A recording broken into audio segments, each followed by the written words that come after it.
Bapak tunjuk salah satu dari kalian untuk memimpin baca doa. Pada Nak Yohan, silakan. Berdoa dimulai. Bismillahirrahmanirrahim. Rabbil sholli sholli wa yassirli amri wahlul 'uqdatam min lisani yafqahu qawli. Rabbil zidni ilma warzuqni fahma. Amin ya rabbal alamin. Baik, terima kasih Nak Yohan. Selanjutnya, ada yang tahu nggak hari ini kita belajar materi tentang apa? Nggak tahu. Nggak tahu? Ini Bapak sudah tulis loh. Ya, apa itu? Baca. Silakan baca. Sholat berjamaah. Nah, betul. Hari ini Bapak akan membahas materi tentang sholat berjamaah. Mengapa menurut kalian umat Islam dianjurkan sholat berjamaah? Supaya tidak berdosa. Boleh. Apalagi? Nggak tahu Pak. Beda. Mungkin karena pahalanya lebih besar daripada sholat sendiri-sendiri. Jadi tahu nggak sholat berjamaah itu sholat apa? Sholat yang dilakukan bersama-sama Pak. Bisa. Jadi sholat makmum Pak. Nah betul, imam makmum. Jadi pengertian sholat berjamaah adalah sholat yang dilakukan secara bersama-sama, yang dimana salah satunya terdapat imam dan yang lainnya menjadi makmum. Hukum sholat berjamaah adalah sunnah muakkadah. Sunnah muakkadah itu apa Pak? Sunnah yang lebih dianjurkan oleh Rasulullah SAW. Hikmah sholat berjamaah. Sholat berjamaah mempunyai hikmah. Yang pertama, memperoleh pahala atau kebaikan 27 derajat lebih dari sholat sendiri-sendiri. Jadi kan dari Bapak tanyakan mengapa menurut kalian dimaksudkan dianjurkan untuk sholat berjamaah? Karena pahalanya ini lebih besar daripada sholat sendiri-sendiri. Ya, pahalanya 27 derajat lebih tinggi dari sholat sendiri-sendiri. Yang kedua, memperkuat persatuan dan kesatuan serta mempererat tali silaturahmi sama umat Islam. Sholat berjamaah kan kita bersama-sama, jadi memperkuat kesatuan untuk mempererat tali silaturahmi sama umat Islam. Yang ketiga, menambah syiar Islam dan memakmurkan masjid. Jadi kalau kita sholat berjamaah itu, masjid itu tidak akan sepi karena selalu ramai. Yang keempat, ini bagi imam dapat melatih kedisiplinan dan tanggung jawab. Hal itu bagi imam. Kalau bagi makmumnya melatih kesabaran dan ketaatan kepada pemimpinnya. Sudah paham kan tentang pengertian dan hukum dan hikmah sholat berjamaah? Sudah. Baiklah, kita akan lanjutkan materinya. Bapak akan membahas syarat-syarat menjadi imam dan makmum. Syarat menjadi imam yang pertama, memenuhi syarat wajib sholat. Syarat wajib sholat itu apa aja Pak? Nah, syarat wajib sholat itu yang pertama beragama Islam. Sudah jelas kan, kalau tidak Islam mungkin dia sholat. Yang kedua, balik. Anak kecil belum diwajibkan sholat, namun dianjurkan untuk memulai sholat saat berusia 7 tahun. Walaupun belum balik, itu dianjurkan untuk dilatih sholat saat berusia 7 tahun. Yang ketiga, berakal sehat. Orang yang tidak berakal seperti orang gila tidak diwajibkan sholat. Kalau orang yang gila itu tidak diwajibkan sholat. Yang kedua, syarat menjadi imam yaitu memenuhi syarat sah sholat. Syarat sah sholat itu apa, Pak? Syarat sah sholat itu yang pertama, suci dari hadas kecil dan besar. Hadas kecil yaitu contohnya misalnya buang air kecil, jadi harus dibersihkan bersih-bersih. Kalau tidak bersih itu bakal batal sholatnya. Contoh hadas besar adalah kotoran besar, misalnya buang air besar, menstruasi, atau mengeluarkan mani. Itu kalau terjadi itu sholatnya batal. Yang kedua, suci dari najis. Itu pakaian, badan, dan tempat sholat harus bersih dari najis atau kotoran. Yang ketiga, menutup aurat. Aurat bagi laki-laki adalah antara pusar dan lutut, sedangkan aurat perempuan adalah seluruh tubuh kecuali wajah dan telapak tangan. Terus yang keempat, menghadap kiblat. Itu biasanya di masjid itu sudah ada kiblatnya. Terus yang kelima, mengetahui waktu sholat. Yang keenam, niat. Yang ketujuh, tertib dan mualahat. Yang selanjutnya, tidak berbicara di luar bacaan sholat dan tidak makan minum ketika sholat. Dan tambahan, tidak banyak bergerak saat sholat. Itu kalau banyak bergerak itu batal. Bila syarat menjadi imam yang ketiga yaitu mengetahui tata cara sholat. Nanti kita bahas cara pelaksanaan sholat. Nanti Bapak akan menjelaskan. Yang keempat, fasih bacaan Al-Qur'annya, terutama surat Al-Fatihah. Tuh jadi imam tuh wajib tuh. Kalau baca surat Al-Fatihah tidak benar, itu bakal susah jadi imam. Dengar ya. Yang kelima, laki-laki. Jika makmumnya laki-laki atau campuran laki-laki dan perempuan,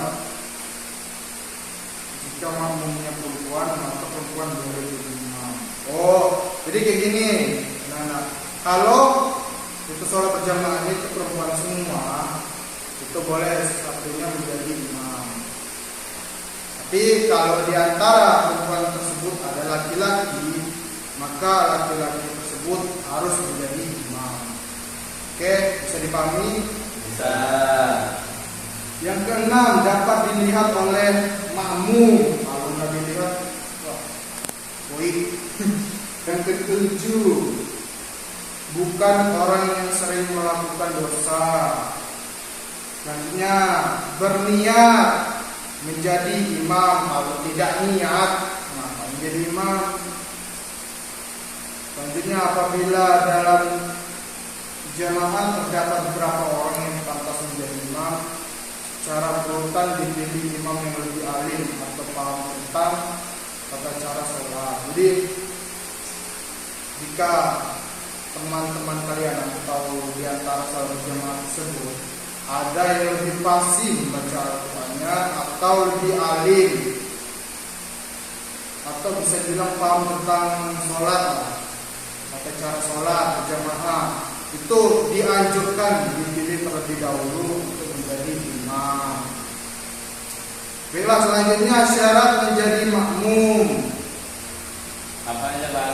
Yang pertama berdiri di belakang imam. Kalau berdiri di belakang imam itu imam juga ya namanya. Jadi kita berdiri di belakang imam, karena makmum tidak boleh berada di depan imam. Yang kedua, niat menjadi makmum. Kalau tidak niat, ya itunya aja tidak niat, apalagi sholatnya itu bakal batal sah sholatnya, karena dia tidak niat sholat atau menjadi makmum. Yang ketiga, mengikuti gerakan imam. Makmum tidak boleh mendahului gerakan imam, juga tidak boleh tertinggal dua gerakan imam. Nah, karena makmum ini harus pas-pas, enggak mendahului imam, enggak tertinggal oleh imam. Jadi harus pas itu. Bila selanjutnya sesuai antara gerakan imam dan makmum. Berada pada satu tempat dengan imam. Tidak mungkin PC kan. Yang satu jadi imam, yang satu jadi makmum. Itu sering terjadi ya. Orang pacaran PC, yang satunya laki-laki menjadi imam, yang satunya jadi makmum. Itu tidak boleh tuh. Selanjutnya, mengetahui perubahan gerakan imam. Jika tidak dapat melihat langsung gerakan imam, makmum dapat mengetahui perubahan gerakan saf atau barisan di depannya atau di sampingnya lah. Itu misalnya kalau orang berrukuk, kita ikut dia. Baiklah, selanjutnya makmum masbuk. Itu bukan syarat ini ya, syarat menjadi makmum. Ini beda lagi materi. Makmum masbuk.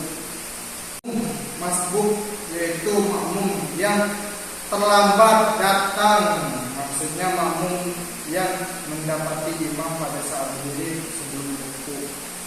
Tetapi makmum tidak dapat menemukan waktu yang cukup untuk menyelesaikan bacaan Al-Fatihah.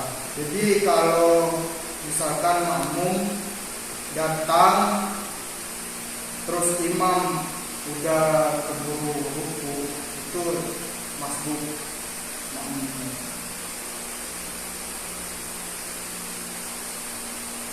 Jika makmum menemukan imam sudah bangun dari rukuk, makmum juga segera niat kemudian dan takbiratul ihram, segera mengikuti imam setelah imam salam. Jadi setelah imam salam itu makmum mengejar rakaat yang tinggal tersebut. Ditambah rakaat yang tinggal tadi. Ini bukan ditambah rakaatnya, kita mengambil rakaat yang tinggal tadi. Selanjutnya Bapak akan membahas materi tentang tata cara sholat berjamaah. Yang pertama, jika sudah masuk sholat, segera siap-siap pergi ke musola atau masjid. Salah satu kemudian mengumandangkan azan. Yang kedua, bila imam sudah datang dan siap, kumandangkan iqamah. Jamaah berbaris dengan rapat dan lurus. Contoh saf yang rapat dan lurus. Misalkan ada dua orang melaksanakan sholat berjamaah.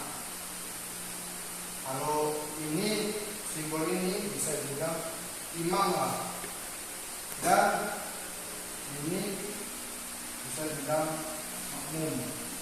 Jadi misalkan kalau dua orang itu melaksanakan sholat berjamaah, itu posisi makmum berada di samping sini, bukan di belakang.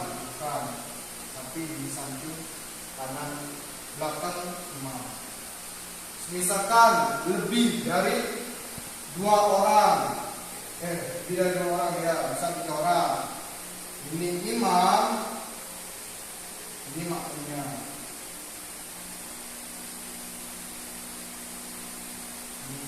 Jika lebih dari 3 orang melaksanakan sholat berjamaah, misal ini imam lah, jika lebih dari 3 orang melaksanakan sholat berjamaah,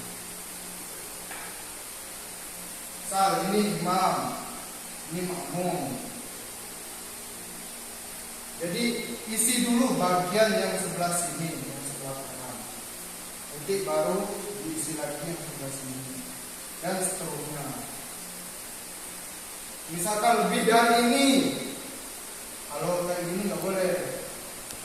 Kalau kayak gini boleh, tapi misalkan kalau kayak gini, itu kan nggak rata itu sama. Ini ada 4, ini ada 3.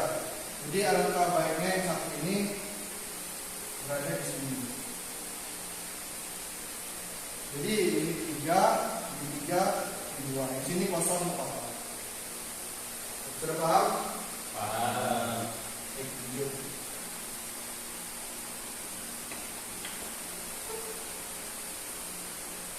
Yang ketiga, imam melafalkan niat menjadi imam dan makmum melafalkan niat menjadi makmum. Lafal niat menjadi imam itu usolli fardhu zuhri arba'a raka'ataini mustaqbilal kiblati adaan imaman lillahi ta'ala. Kalau makmum usolli fardhu zuhri arba'a raka'ataini mustaqbilal kiblati adaan makmuman lillahi ta'ala. Itu kalau niat menjadi makmum. Yang keempat, kemudian membaca doa iftitah, surat Al-Fatihah dan surat pendek. Dalam sholat maghrib, isya dan subuh, imam membaca surat Al-Fatihah dan surat-surat atau ayat pada rakaat pertama dan kedua dengan suara yang keras. Pada sholat zuhur dan asar, imam membaca surat Al-Fatihah dengan suara yang lirih atau tidak bersuara dalam arti. Jadi pada zuhur dan asar, imam itu baca doa, baca surah dalam hati dengan suara yang lirih. Tapi kalau maghrib dan isya dan subuh, imam baca surat Al-Fatihah dan surat pendek itu dengan bacaan suara yang keras. Ya, baiklah, selanjutnya yang kelima, setelah selesai membaca Al-Fatihah dan surat, imam rukuk diikuti makmum. Makmum mengikuti sambil membaca Rabbana lakal hamdu. Terus yang pertama imam ruku nih sambil membaca Sami Allahu liman hamidah. Terus makmum mengikuti sambil membaca Rabbana lakal hamdu. Nah, selanjutnya itu imam dan makmum melanjutkan bacaannya. Itu mil'us samawati wa mil'ul ardi wa mil'uma sitta min sayyidin ba'du. Yang ketujuh, imam sujud dengan tumak nina. Tumak nina adalah berhenti sejenak, istirahat sejenak. Dimana bisa bilang berhenti atau istirahat sejenak. Yang kedelapan, imam bangun dari sujud kemudian duduk. Begitu juga dengan makmum. Yang kesembilan, imam sujud. Yang kedua diikuti makmum. Yang 10, imam bangun dari sujud kemudian berdiri. Makmum mengikuti imam, setelah tegak berdiri membaca Al-Fatihah lagi seperti rakaat pertama. Begitulah seterusnya sampai selesai. Jika setelah rakaat kedua imam lupa tidak tasyahud awal, makmum laki-laki mengingatkan dengan bacaan tasbih yaitu subhanallah. Tapi kalau makmum perempuan itu mengingatkan dengan cara menepuk tangan. Yang lain, jika ada makmum yang terlambat, dia wajib mengikuti imam. Makmum masih mendapatkan rakaat imam jika ia datang imam dalam posisi ruku. Makmum kemudian berniat dan takbiratul ihram, kemudian mengikuti rukuknya imam. Setelah salam menambah rakaat yang tertinggal. Makmum yang terlambat dinamakan makmum masbuk. Baik, beberapa cukup itu saja pembelajaran materi tentang sholat berjamaah pada hari ini. Bapak tunjuk untuk Yohan memberikan kesimpulan dari materi yang sudah disampaikan. Jadi kesimpulan dari materi sholat berjamaah ini, sholat berjamaah lebih baik daripada sholat sendiri-sendiri. Dan dengan sholat berjamaah kita dapat meramaikan suasana masjid kita. Sebelum Bapak tutup pembelajaran pada hari ini, Bapak memberikan tugas untuk kalian, itu meringkas materi yang telah disampaikan. Baik Pak. Oke, kumpulnya paling akhir semester ini aja, santai aja. Oke? Oke Pak. Baik, Bapak kasih pemain saja. Mari kita mengucapkan hamdalah. Alhamdulillah. Alhamdulillah ya Rabbil alamin.